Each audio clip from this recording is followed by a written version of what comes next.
По всему Йоханнесбургу толпы на улицах. Люди выбегают из своих домов и офисов. Посмотрите на них.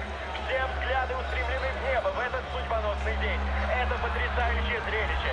Впервые, дамы и господа, спустя 20 с лишним лет корабль пришельцев пришел в движение. И люди чрезвычайно взволнованы. Весь город просто лихорадит от нетерпения. И все хотят знать, что же будет дальше.